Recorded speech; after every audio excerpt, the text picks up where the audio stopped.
মারধরের অভিযোগে ডাকসুর ভিপি প্রার্থী জালাল আটক, হল প্রভোস্টের পদত্যাগ দাবি।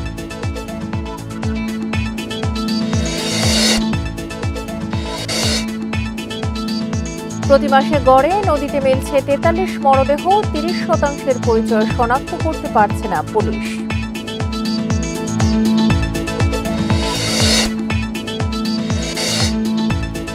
হত্যা, ধর্ষণ সহ অপরাধের রাজ্য হয়ে উঠেছে রোহিঙ্গা ক্যাম্প। নানা অপরাধে মাসে মামলা হচ্ছে ৪২টি।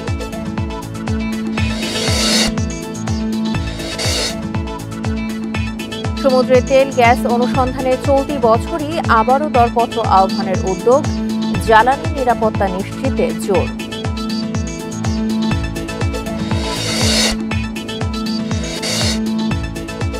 সেপ্টেম্বর-অক্টোবরে ডেঙ্গুতে আক্রান্ত ও মৃত্যু বাড়ার শঙ্কা, এডিস নির্মূলে অভিযান জোরদারের তাগিদ।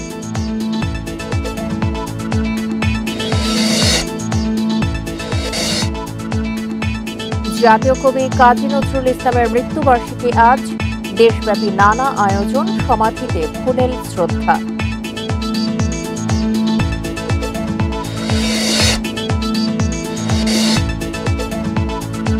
গাজায় ইসরায়েলি হামলায় আরও ৬৪ ফিলিস্তিনির মৃত্যু, এই পর্যন্ত অনাহারে ১১৭ শিশু সহ ৩ শতাধিক প্রাণহানি।